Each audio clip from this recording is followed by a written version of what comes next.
All right, I'm doing my presentation on Prince.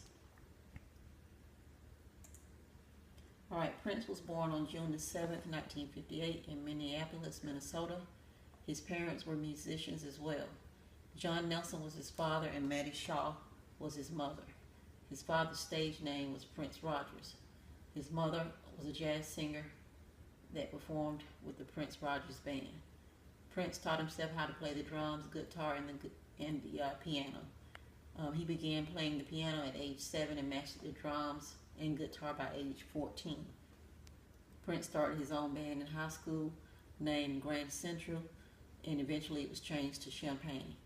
In 1978, Prince signed with Warner Brothers Records and dropped his debut album titled For You. Prince was a rare composer who performed professionally on multiple instruments. Prince followed his debut album with the Prince 1979 was the title of the second one. He also played most of his instruments in those first two albums. In 1980, the Dirty Mind album was released containing graphic sexuality and fantasy. As Prince continued, he became known for songs that had deep spirituality.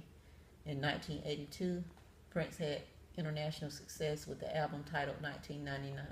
This album was about doomsday, and two top 10 hits titled Delirious and Little Red Corvette were on this album.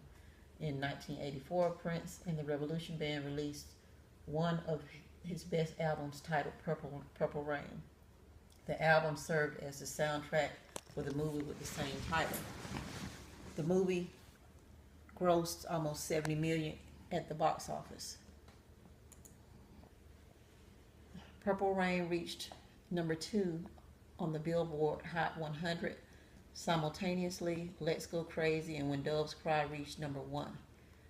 I Would Die For You and Take Me With You were also hits from this soundtrack. At this moment, Prince became a well-known visual icon. His curly hair, high heels, ruffled shirts, free-flowing jackets, and embellishments became his signature.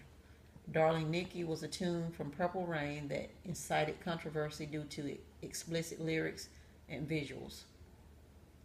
A senator's wife purchased this particular album, and after hearing the graphic lyrics, she pushed for warning labels to be placed on the albums, warning the parents of the graphic of the lyrics before purchasing them.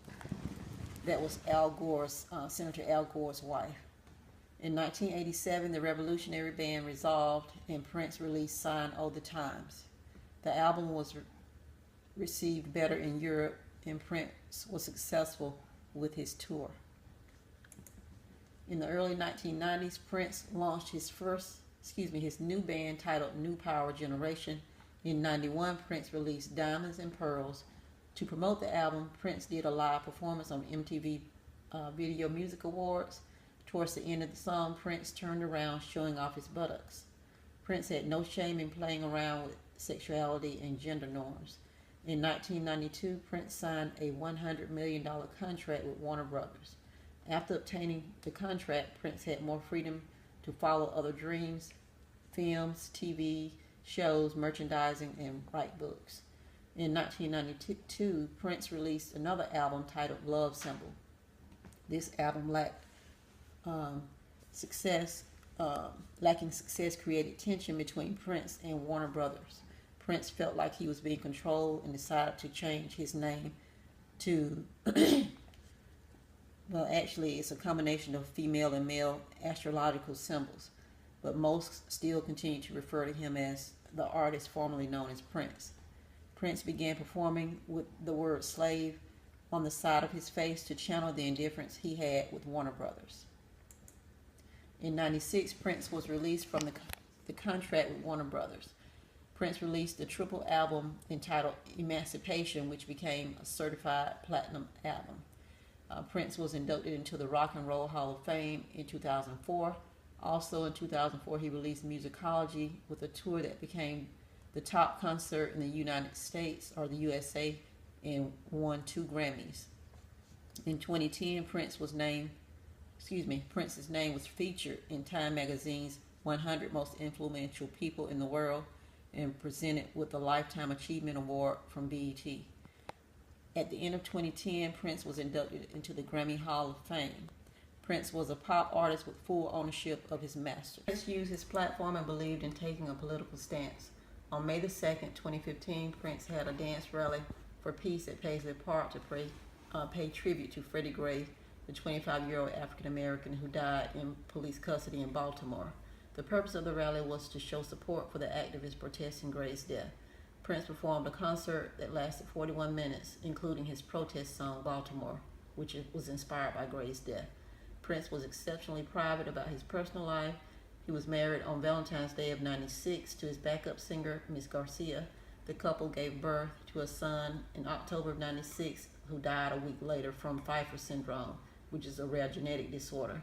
It's a syndrome or condition resulting in premature fusion of the sutures of the skull and deformity of the skull. They ended up divorcing in 2000. In 2001, Prince married his second wife, who had been employed by one of his charitable organizations. They divorced in 2006. Prince was raised as a Seventh-day Adventist. In 2001, he became a Jehovah's Witness. His mentor was Larry Graham. Mr. Graham had a great influence on the musical aspect of Prince's career. Prince supposedly participated in a field service for his faith, leaving a copy of the Watchtower at a Jewish couple's home in Eden Prairie, Minnesota. Some fans began to wonder how his religion coincided with his distinct, explicit nature of his songs.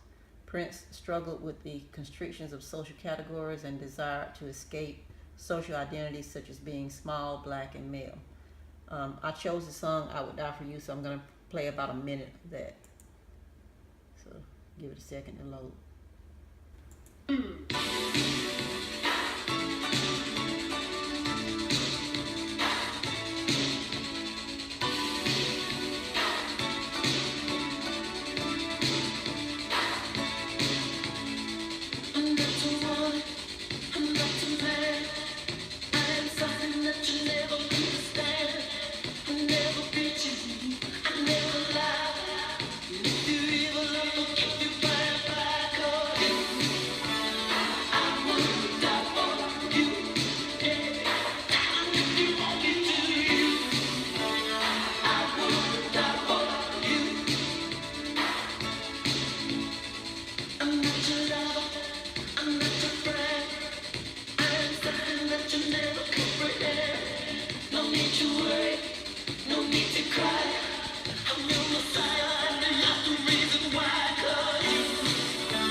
Box.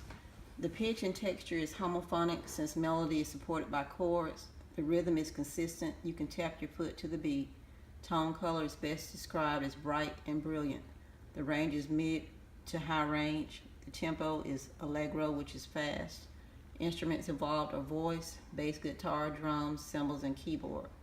The song is tonal using major and minor scales. The meter is duple. Dynamics are mezzo forte, which is medium loud. Syncopation and accents are used throughout the entire song. I would not revise it. It's perfectly written. Prince cannot be compared to any other artist. However, I would like to play an excerpt from Trey McLaughlin and SOZ choir singing their version of the song.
Reflections. I chose I Would Die For You because it's upbeat and the words are inspirational. Some of the words are, I'm not a woman, I'm not a man. I'm something that you'll never comprehend. I'll never beat you, I'll never lie. And if you are evil, I will forgive you by and by. No need to worry, no need to cry. I'm your Messiah, and you're the reason why, because I would die for you. You're just a sinner, I am told. Be the fire when I'm cold. Make you happy when you're sad, make you good when you're bad. I'm not a human, I am a dove. I'm your conscience, I am love. All I really need is to know that you believe, yeah, I would die for you. Darling, if you want me to, I would die for you. This song seems to be talking about Jesus dying for us and being born again. And that's my works cited page.